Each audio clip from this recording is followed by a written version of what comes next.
What is going on, guys? It's been a few months since I've posted any videos, mainly because it's been cold and I like doing my videos outside where it's nice and warm. So it's a warm day today. Also, I wanted to do a video about a month ago. I really wanted to do a video about a month ago on this particular topic, on this subject, but I decided to wait because I wanted to see if there was any outcome, if there was any, how would I say, if there was any more information that I could gather on exactly what this situation was all about.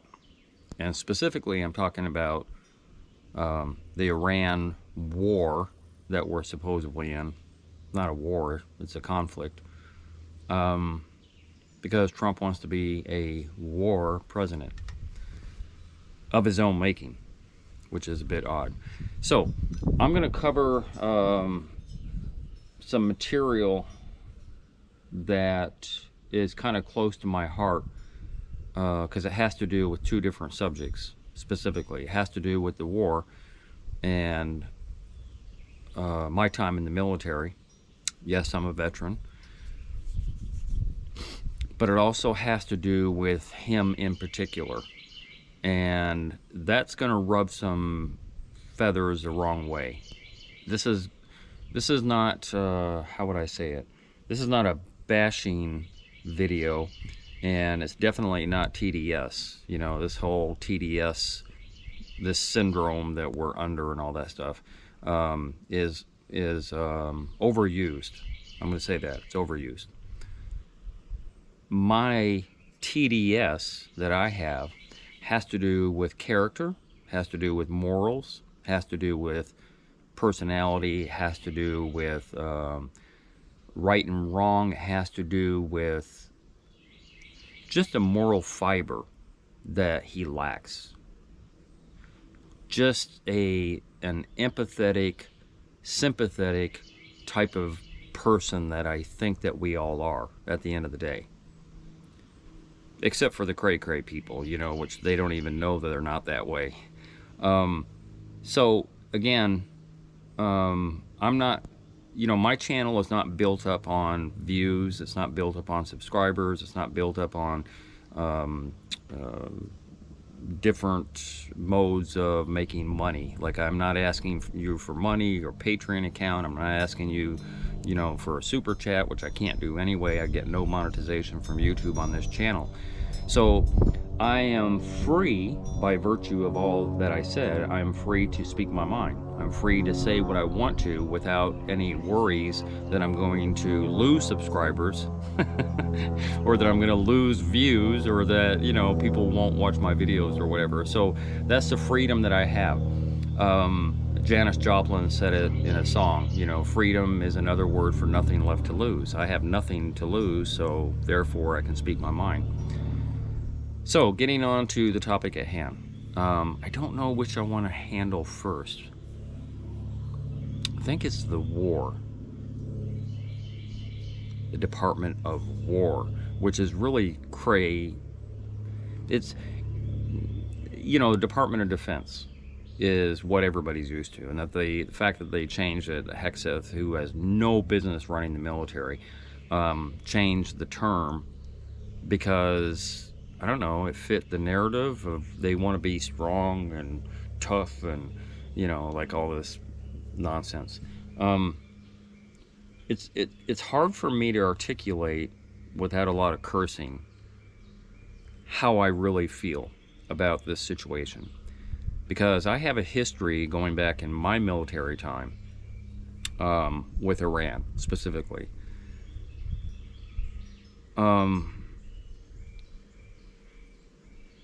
There's so many thoughts going through my mind. First of all, this is a POS who basically said that, did I say POS? I meant POT. That said, POTS, that said that POTUS, POTUS, POS, Easy mix-up. That said, that we're not going to get involved in any foreign wars. That we're not going to get that that USA, that America comes first, and blah blah blah, and the red hat mentality, make America great again, and everything is about America, America, America, until it's not. So he's an excessive liar who says things for clicks, who says things for comfort, because I think it comforts him to get praised. That's without a doubt.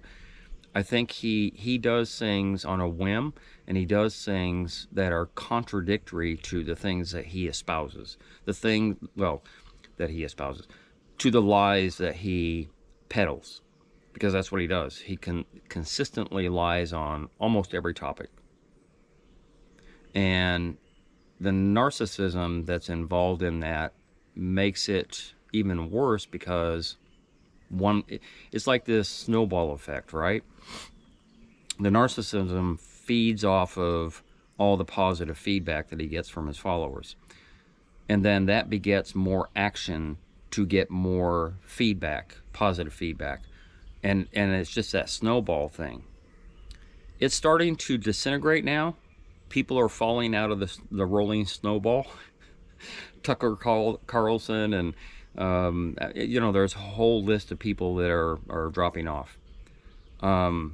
Even Joe Rogan, who was dropping off last week and then buddied up to him at the White House yesterday, that's a bit cringe. But there's a lot of people that are dropping off because they're realizing the real him, which is kind of bizarre to me, because Marjorie Taylor Greene, who is here in Georgia as an ex-congressperson, was really railing against the left and really advocating for Trump for so many years. And now she's just the opposite. Now she's, like, this guy's a bit nuts. And I'm like, you're just now figuring that out? This guy's lying all the time. You're just now figuring that out? This guy is not fit to be president. We should get him out of office. You're just now figuring that out, lady? Anyway, I get sidetracked because, as I said, there's so many thoughts going through my mind. So let me focus on the war and how the conflict, on how it affected me, because I have a history going back to 1979 when the hostages were taken. I was in the Army at that time. In fact, I had just showed up at the 82nd Airborne in North Carolina at that point. And I was scared to death because, like, we're going to go to war. We're going to go to Iran and fight people, and I'm going to die because of this war that, with the 50 hostages that were taken and all that stuff. And because the 82nd is an elite unit, and because we were called out along with the Rangers and along with Green Berets and all that stuff, to try and rescue the hostages, and that was a debacle that you can read about, or you could watch on YouTube, how that ended poorly. It never came to pass where we got into a full-fledged war and boots on the ground. And, well, technically there were boots on the ground, but it wasn't like, divisions and companies and things like that. That being said, we are more likely than not going to get involved in that type of situation in Iran. I just kind of feel it. It may not happen in the next week or the next month, but I just feel like it's going to happen inevitably. Because even though a ground war is not preferred, and that's why they're doing everything through the air and through the Navy and all that stuff, it's inevitable that you cannot thread that needle. You can't you cannot discount the fact that there's little things that you got to take care of that are upfront and personal, that you have to be there, that a physical person has to be there. We're not at a point, maybe in 10 years from now, we're not at a point where it can kind of virtually be done. Virtually meaning, that we never have to lose life. That's just not going to happen anytime soon. That bothers me because it's not a a situation that deserves us losing lives. The 13 or 16 people that have already been killed aren't heroes. They didn't die for a just cause. They did not. What cause did they die for? To prevent nuclear annihilation from Iran? Like, Trump already said last year during the other conflict that we had, where we went in and bombed all their capabilities of having nuclear weapons, and he said it was 100% destroyed, we don't have to worry about it. And then what, 6 months later we're doing it again? It doesn't make any sense. And enough people have done deep dives into that situation that I'm not going to go on about that. It's just, like I said, a lie again. My feeling is that Israel is a puppet master. They're both puppet masters. They're both in cahoots. They're both in bed with each other, and this is more about Israel than it is for the U.S. That's my take on it. That being said, we're supposed to take care of us. And how is this taking care of us exactly? I don't get it.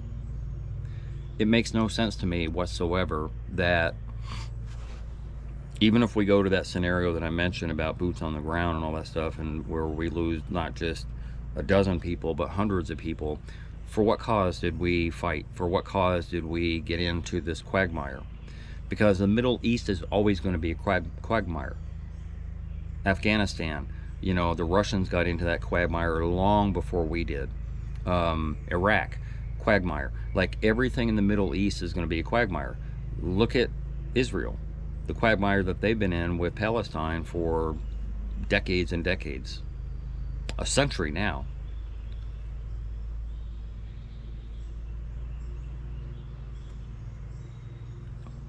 When I think about the time that I was in and what I would do potentially for my country, was based solely on the commander-in-chief. Commander-in-chief tells you through the chain of command, you're going to go to this country and you're going to fight and you're going to potentially die for your country. And it has to be a just cause.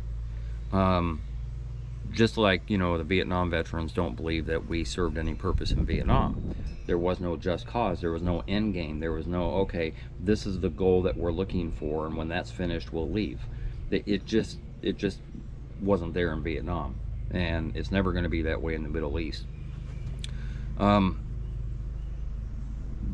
that chain of command sends those orders to you that now you have to go potentially give up your life or limbs or worse, in order to justify what their grudge is against each other, you have to trust that commander-in-chief.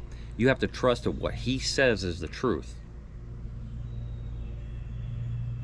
That's what you have to do. And I said during his first term, and I still believe it now in his second term, that I would not trust him. If I were still serving and my orders came down that I was supposed to board these planes and go over to another country and all this stuff, and not knowing behind the scenes what was going on, it doesn't matter. With Trump, I wouldn't believe anything he said, and I wouldn't go AWOL. What would I do? I would probably just put down my weapon. I would probably go there just because, like, I don't want to, because I'm ordered to, yes, but, to fight and kill somebody else that I have no beef with, and then potentially give up my life that he has no beef with, I wouldn't do it. I wouldn't do it. I don't trust him. I don't trust what he says. And I have to trust what he says in order to do that. The interesting thing was, if Carter had more of a backbone, had Carter had more strength and resilience and I don't know what the word is, but if Carter had been strong enough president to demand that our hostages be set free, or else we're going to go in there and attack, yes, I would have gone during that time. And I did go toward the end. We screwed it up. But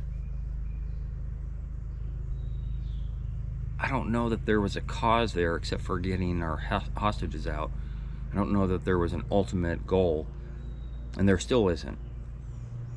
The thing is, you still have to trust what your commander-in-chief tells you. You know, same as Baby Bush lied about weapons of mass destruction. So there was a lot of lives that were lost for no good cause, because it was false. It was fake. And we know now that he's a liar, but those guys didn't know then. So they believed Baby Bush that, yes, we're going over there for a just cause, because they're killing all, you know, hundreds of thousands of people with these weapons of mass destruction, and they could potentially kill others and potentially maybe us, I don't know. Whatever the reason, whatever the impetus for getting us into a conflict, has to be just, and there has to be an end game. And we found out the hard way in Iraq that there was no end game, and that ultimately it wasn't just. And we're in that same quagmire now, because there is no end game and there is no justification. And so anybody that trusts what this POTUS, what this POTUS tells you to do, is a fool. If you're in the military currently and you go over there, and potentially we go over there, and you decide you're going to take up arms against the Iranians, got bumblebees, you're going to take up arms against the Iranians for something that's not couth, that's a lie, that is frankly bullshit, that is on you. But I wouldn't do it.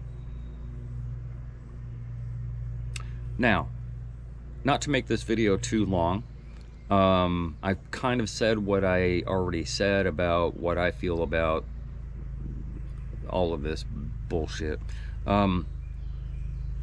It has, you know, the effects are being, look, a month ago, I was looking at gas saying, man, 270, that's a bit high. Can I find 268 somewhere?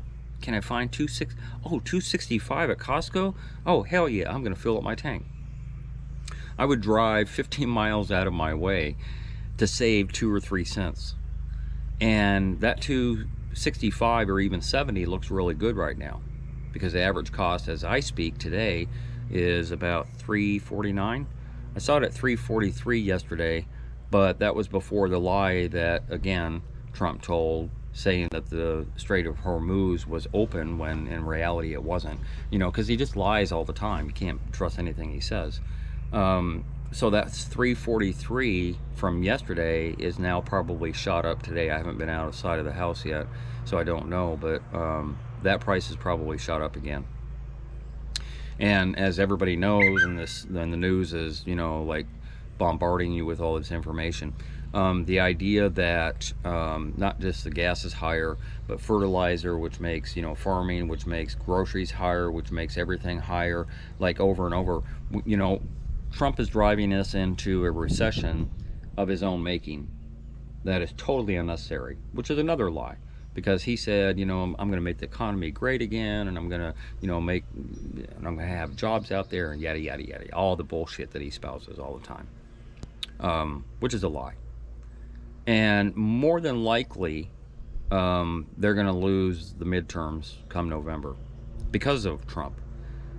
Trump shot himself in the foot twice. Well, many times. He's working on the toes before he actually shoots his foot. But all these toes that he's shooting off of his own foot, you know, where he promises all this economy is going to be great, and the job market's going to be great, and gas is going to be lower than you've ever seen it, probably $1.50 a gallon, and like all these lies that, and I don't know why his base just buys into it. You know, like they're smarting up now, but just the consistent lies over and over. One of the things that I enjoy watching is Jon Stewart, The Daily Show. Jon Stewart on Mondays specifically.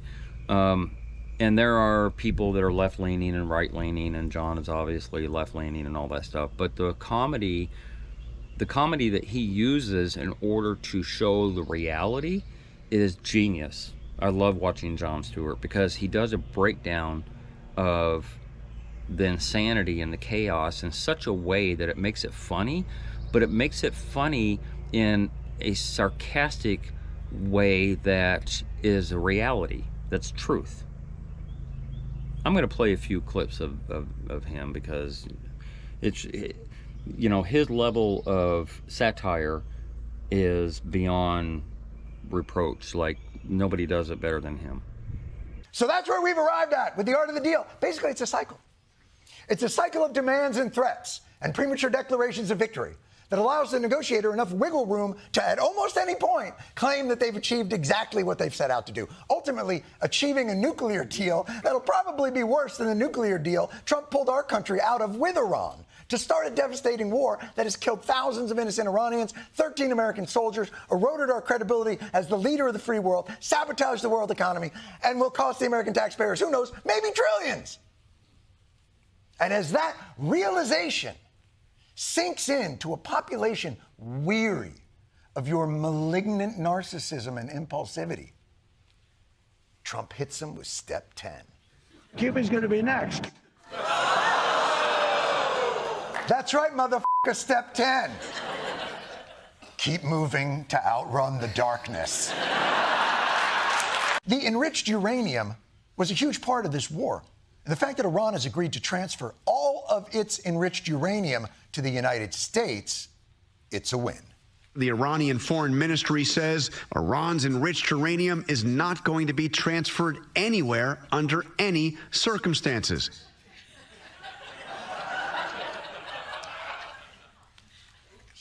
Guess checkers is a tougher game than I thought. All right, so there's still a couple of fine details to work out on the nuclear aspect, but the truth is, we only fought this war to get Iran to open the Strait of Hormuz. That they closed when we started this war. But let's keep the main thing the main thing. Iran has just announced that the Strait of Hormuz is fully open and ready for business and full passage. Yeah. That news is ibogaine to my ears. Could Biden have done that? No, because as I said earlier, the strait was already open. But you heard it straight from the president. He declared the Strait of Hormuz is open. Iran declared the Strait of Hormuz closed.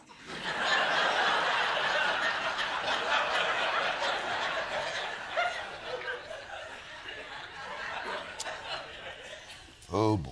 All right. Iran is directly contradicting President Trump, and he's not going to like that. On Truth Social, he wrote the following: the United States is going to knock out every single power plant, every single bridge in Iran. No more Mr. Nice Guy. Civilian infrastructure? Gone! No more Mr. Nice Guy. Say hello to Senor War Crime. Pew, pew, pew, pew. It's all right, it's all right.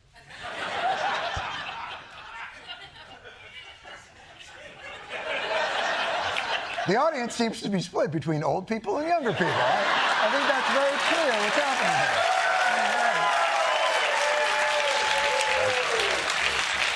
here.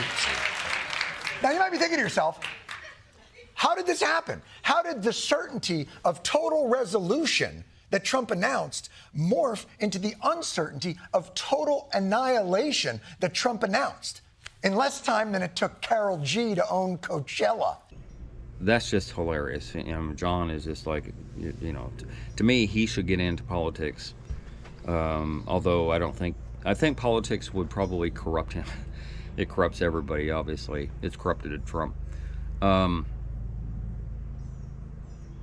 So now I'm going to get on to him as a person because, again, and everybody says, oh, the left and the left and the left, and you got TDS and yada, yada, yada, which is a crock of shit. I am very much center, because there's a lot of the left that I agree with, and there's a lot of the right that I agree with, and I don't agree with everything the right says, and I don't agree with everything the left says. So I'm center. And center used to mean libertarian. You do you, I do me, we leave each other alone. You don't tell me what to do or how to live my life. I don't tell you what to do or how to live yours. Meaning the government. The government shouldn't have, you know, as much power and control over our lives as they do. So that would be a right-leaning mentality. But on the other hand, social programs, which the right doesn't like, I think are needed. We have, and everybody agrees, we have Social Security here. I don't think there's one Republican that would send their check back. We have free mail delivery. I don't think there's one Republican that would say, hey, that's a social program we got to cut. They still want their mail in their box at their home. There's a lot of social programs, the police, the fire, like everything that we do, our tax money goes to, is a social program at the end of the day. And so that's disingenuous to say that, you know, the left is socialist because they want socialist programs. Like, you adopt those too. Anyway, not going to get too much into that.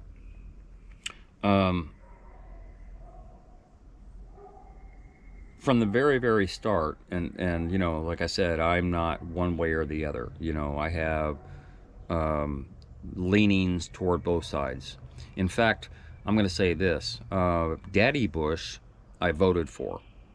I switched over to Republican on that year with Daddy Bush because I felt he was the better of the candidates that were out there. Plus, he surrounded himself with more intelligent people. He had Dick Cheney and had Colin Powell, and he had all these other people around him. So I felt he was better for the country at that time. With Trump, I didn't like him before he became president. I think, you know, my thoughts on him, and I never watched Apprentice. I think it was a circus show. It was a carnival act. And I just felt like he had no character, and he had no truthfulness about him. I thought he was, as far as a human being, a piece of shit human being from the start. You know, he was a draft dodger. You know, there's so many things about him that just build up to a lack of character that I didn't like him from the start. It got worse after he became president the first time. Even when he said, if you elect me, I remember he said this because I just like jotted it down in my brain. If you elect me, I will be the best president you've ever seen, ever, in your life. And after 2 months, he flipped the script and he went right back to his old self. So he lied about that. For me, I'm not an angel, but I will say I don't cheat, lie, steal, betray. I don't do these things that are against the moral backbone that I think we all are born with. I don't do those things. And I judge people on those characteristics. I judge people on their honesty and their character. Character matters. Their honesty and their character and their empathy and sympathy with other people and how they treat other people and how they talk to other people. That's how I judge people. And Trump is lack and devoid of any of that. Any of that. Say anything negative about him and you're the enemy and you're given a nickname. Say anything negative. It's happened. It's played out over and over. I just mentioned Marjorie before, and you know, even though she was one of his biggest advocates at the time, now, you know, she's every name in the book that he can think of. He has no loyalty. He has no loyalty to anybody. He has no character. He has no backbone. He lies incessantly. He talks smack about people, calls them names. Like, for me, it's amazing. I personally like to think people aren't stupid. I personally like to think people have their own brain and that basically we all think in the same way, as a rule. There are exceptions to that rule, but overall I think we're all kind of, I don't know, that we take things in and that we dissect and what people say and how they act and all that stuff basically the same way. Which is why it amazes me that the MAGA crowd cannot see through this thinly veiled curtain. Very thinly veiled curtain. and they accept it. And I remember on the first campaign in 2016, well, prior to that in 2015, perks, if you will, that Vietnam veterans get, I don't get, because he took the bill out. Reagan reinstituted some of that GI Bill that Carter took out, but it was already too late for me by then. So I'm not too appreciative of Carter, but you know, he has character about him. Like I said, more so after he got out, for the philanthropy and all this different stuff that he did, which is how he'll be remembered. How will Trump be remembered? The worst president we've ever had in this country. The only good thing, and I'm going to say it like this too, because I've thought about the craziness environment that we're in right now with politics and with other countries and yada, yada, yada. Trump, there are so many executive orders that he has just, you know, instituted left and right that no president would ever have dreamed of doing, like against Congress and all this stuff. So what he's done is he's tested the Constitution in a way that it's never been tested in 250 years. Our Constitution has never been in so much threat than it has currently. And unfortunately for the next 2.5 years. Yeah, very unfortunately for the next 2.5 years. We need to, you know, I hope it holds up. I hope the next 2.5 years doesn't bring more chaos to our lives and to our freedoms and to the Constitution itself. But if nothing else, Trump has tested the boundaries of our laws and our Constitution and our Bill of Rights to the point it never has been tested this way in the past, ever, in 250 years. So there's something good to be said about that, because if we survive all this and become better because of it, then this is just a bump in the road, or pothole. So anyway, that's all I have to say. I mean, I could talk on for, you know, 2 or 3 hours about situations, but you all have your own opinion. Like they say, everybody has one. And I'm not going to change it, but I felt like it was, I felt like I needed to speak on this, because I want to be able to go forward. Like, this is a time capsule of sorts, right? My YouTube channel will always be up until it's not, whenever that happens to be. But until then, 5 years from now, 8 years from now, 10 years from now, I can look back on this video and go, ooh, that was a rough time. I'm glad we made it over. Like, or even worse, like I can't, anyway, I'm gonna go, I'm gonna answer my phone. Later, guys.